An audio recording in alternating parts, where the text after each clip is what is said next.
Hello everyone, তোমরা সবাই কেমন আছো? আশা করছি তোমরা অনেকেই সুস্থ আছো আর সাবধানে আছো। আমরাও বাড়ির প্রত্যেকে খুব ভালো আছি। এই যে এখন সকাল সকাল এসে গেছি গাছে আম পাড়তে। তো আজকে মা বলেছে আমগুড় বানাবে সন্ধ্যাবেলায়, তো সেই জন্য আর কি আম পাড়তে হবে। তো গাছে তো বেশ ভালোই আম হয়েছে। এই যে আমি বোতলের সাহায্যে, বেশি নয়, ওই এক চুবড়ির মতো একটু আমটা পেরে নেবো, তোমাদেরকে দেখাচ্ছি। এই যে দেখো আমগুলো তো পাড়া হয়ে গেছে। আর আজকে সকালে টিফিনে আছে, অনু তো পড়তে গিয়েছিল, ওর বাড়িতে ফিরে ও প্রচণ্ড খিদে পেয়েছে, সেই জন্য আর কি আমি একটু বানিয়ে দিলাম হচ্ছে বাটার টোস্ট, আর তার সঙ্গে একটু নিয়েছি ডিম পোচ, আর একটু স্যালাডের মধ্যে শসা, আর ফলের মধ্যে ছিল সবেদা। আমও ছিল, ও বললো আমটা এখন খাবো না, দুপুরবেলায় খাওয়া হবে। আর মা এদিকে রান্নাবান্না তো কমপ্লিট করেই নিয়েছে। তো চলো এদিকে রান্না হয়েছে, আমাদের দেখিয়ে দিই। পাট শাক ভাজা, অনেক দিন পর পাট শাক ভাজা হলো, আর তার সঙ্গে পটল ভাজা, আর উচ্ছে দিয়ে হয়েছে আজকে মুগের ডাল। তো দারুণ লাগে, এই গরমের আদর্শ খাবার। আর তার সঙ্গে হয়েছে ডাঁটা আলু পোস্ত, এটা দাদাইয়ের জন্য সম্পূর্ণই। আর নিচে আছে পাবদা মাছের সর্ষে বাটা দিয়ে ঝাল, কারণ পাপা সর্ষে বাটা দিয়েই বেশি ভালোবাসে খেতে, সেই জন্য। আর দাদাই খায় না, ওর জন্য আর কি আলু পোস্তটা করা হয়েছে। আর এদিকে আলু ভাজা হয়েছে, আর এদিকে মা তো ভাত করছে, আর ফ্রিজের মধ্যে আছে কাঁচা আমের চাটনি। দেখো কেমন ঘুমাচ্ছে, কুটুস ঘুমাচ্ছে। দেখো কেমন চোখ বন্ধ করে না, একটা চোখ খুলে আবার একটা চোখ বন্ধ করে ঘুমানো হচ্ছে।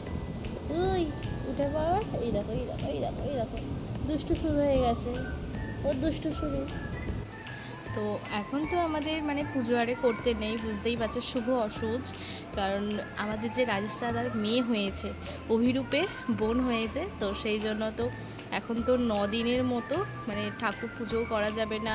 এই যে আজকে না হলে ফল আরিনে অমাবস্যা ছিল, পুজো আরে দেওয়া যেত, কিন্তু হবে না, শুভ অসৌচ করতে নেই, সেই জন্য আর কি আজকে আর হবে না। ভাবলাম যে অনেক দিন ব্লগ বানানো হয়নি, তোমাদের সঙ্গে একটু ব্লগও শেয়ার করি। আর এতদিন কেন গ্যাপ দিয়েছি অবশ্যই তোমাদেরকে তো পরে জানাবো সব কিছুই। তো আশা করছি তোমাদের ভালোই লাগছে আজকের ব্লগটাও।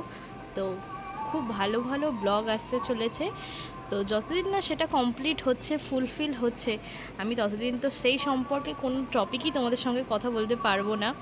তো হয়ে যাক, তারপরে তোমাদেরকে অবশ্যই দেখা। ওয়েদারটাও কিন্তু দারুণ, আর আস্তে আস্তে বেশ তো গরমও পড়ছে, তো বেশ ভালো ওয়েদার আছে। তো চলো, মায়ের তো এদিকে রান্নাবান্না কমপ্লিট হয়েই গেছে। আর চলো পুরো ব্লগটা তোমরা দেখতে থাকো বিকাল পর্যন্ত, আশা করছি ভালো লাগবে। সন্ধ্যাবেলা এখন কটা বাজে, 7:30 মতো বাজে। আমি আর বনু দুজনে মিলে যাচ্ছি এখন একটু মানে পুজো দিতে নেই তো কী হয়েছে, ঠাকুর একটু দর্শন করে আসি। তো সেই জন্য বনু আর আমি দুজনে মিলে যাচ্ছি। আমাদের এখানে যতগুলো কালী ঠাকুর আছে সবগুলোই দর্শন করব, তার সাথে শ্মশানকালীর ওখানেও যাব। তো চলো বনু আর আমি দুজনে মিলে যাচ্ছি। মা তারাকেও একটু তোমাদেরকে দর্শন করিয়ে দিচ্ছে এখন। এই যে, তো পুজো তো করাই যাচ্ছে না, ফুলও দেওয়া যাচ্ছে না, কারণ হাত দিতে নেই যেহেতু। তো এখান থেকে দূর থেকে একটু দর্শন করে নাও হয়ে নিয়েছে। চল, বেলায় তো খুব একটা আমরা দুজনে বেরোচ্ছি, এখন আমি আর বনু দুজনে পড়েছি। আমাদের বাড়ির পাশাপাশি 3টে কালী মন্দির আছে। প্রথমে চলে এসেছি শ্মশান কালী মন্দিরে। এখানে দেখো খুব সুন্দরভাবে তো হয়েছে, মোটামুটি পুজো রাত্রিরে হয়তো পুজো হবে। আর সামনেই দেখো কে বসে আছে, ওকে দেখেই তো আমাদের ভয় লাগছে। তো চলো তোমাদেরকে একটু দেখিয়ে দিলাম। তো এখান থেকে আবার যাব, আমরা যাচ্ছি নিচের দিকে। আমরা তো এখানেও আসি, তোমরা তো জানো। আর এখানেও আজকে বেশ ভালোই ভিড় হয়েছে, অনেকেই পুজো দিতে এসেছে। আমরা দূর থেকেই তো প্রণাম করে নিলাম। আর বেশ মন্দিরে আরে আসলে না খুব ভালোও লাগে। দেখো কি সুন্দর লাগছে মাকে আজকে, আর অনেকেই পুজো দিচ্ছে। ফল হারিনে বর্ষা সকলেই তো ফল দিয়েই মায়ের কাছে পুজো দেয়, বিভিন্ন ধরনের ফল। আর যে কোনো মানে তিথিতে যদি মানে মন্দিরেও আসা যায়, মনটাও একটু যেন ভালো হয়ে যায়। তো চলো এখানে শিব ঠাকুরকে একটু তোমাদেরকে দেখিয়ে দেওয়ার চেষ্টা করছে বনু, আর আমি তো ওইদিকে দূরে দাঁড়িয়ে আছি। এখন আমরা চলে যাচ্ছি আমাদের বাড়ি থেকে যে দেখা যায় শ্মশানকালী মন্দিরে, ওখানে এই পাড়ার মধ্যে দিয়ে যাচ্ছি। আমাদের বাড়ির ওই দিক দিয়েও যাওয়া যায়, কারণ ওদিক দিয়ে গেলাম না, কারণ খড়িবনরে আছে, আর এমনিতেই খুব একটা লাইট জ্বলে না, তো সেই জন্য ওই দিক দিয়ে যায় না, একেবারে এই রাস্তার ওপর দিয়েই যাচ্ছি। আসা হয়নি, শুধু এই ফল হারিনে অমাবস্যার দিনেই এই দিকে আসা হয়। বাড়ি থেকে দেখা যায় ওই দিক দিয়েও রাস্তা আছে আমাদের ওই দিক দিয়ে, কারণ ওইদিকে সব খড়িবন আরে আছে বলে না ওই দিক দিয়ে আসতে পারি না। আর এটা সোজা রাস্তা, এই দিক দিয়েই ঠিকঠাক। তো চলো, প্রায় এসেই গেছি। তো দুটো ঠাকুর তোমাদেরকে দর্শন করলাম, শুধু খালি পুজোটা দিতে নেই আর সংকল্পতনি। তো চলো, এসেই গেছি, বেশ ভালো লাগছে। এখানটা খুব সুন্দরভাবে সাজায়, আর 3-4 দিন ধরে এখন গান তো শুরুই হবে। সামনেই আছে রেল লাইন, এখানে ফোয়ারা আরে হয়েছে, খুব সুন্দর লাগছে। চলো, খুব সুন্দর লাগছে লাইটিংটা, পুকুরের তো খুব ভালো লাগছে, বলবো না।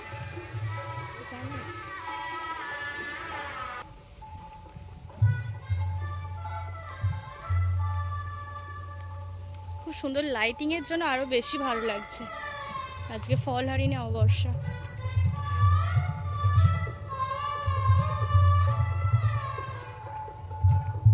বনু মনে হয় এই ফার্স্ট টাইম, তাই তো বনু? এর আগের বছর আমি আর মা এসেছিলাম, তার আগে মানে দাদাই আর পাপা রাত্রিরের দিক করে আসে।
ফেরার পর তো এখন তো আমি একটু দাঁড়িয়েছি একটু ফুচকা খাওয়ার জন্য, অনেক দিন ফুচকা খাওয়া হয়নি।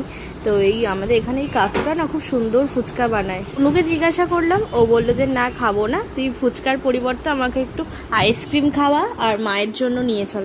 তো সেই জন্য আমি একটু ফুচকা খেয়ে নিচ্ছি, আর ওকে আমাদের এখানে আমুলে আইসক্রিম খেতে খেতে এখন বাড়ি ফিরছে। আমাদের আমুলের তো আইসক্রিম নিয়ে তো কোনো কথাই হবে না, অসাধারণ খেতে। মায়ের জন্য একটা নিয়ে যাচ্ছি, আমি তো ফুচকা খেলাম, আমি খাবো না, বনুর থেকে একটু নেবো। ভালো খেতে।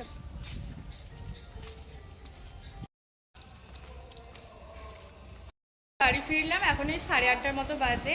তো 1 ঘন্টা টাইম লাগলো। তো কেমন লাগলো আজকের ব্লগটা অবশ্যই আমাকে কমেন্টে জানিও। ভালো লাগলে চ্যানেলকে সাবস্ক্রাইব, লাইক, শেয়ার করতে একদমই ভুলো না। দেখা হচ্ছে নেক্সট ব্লগে। পরবর্তী ব্লগটাও কিন্তু খুব ভালো হতে চলেছে।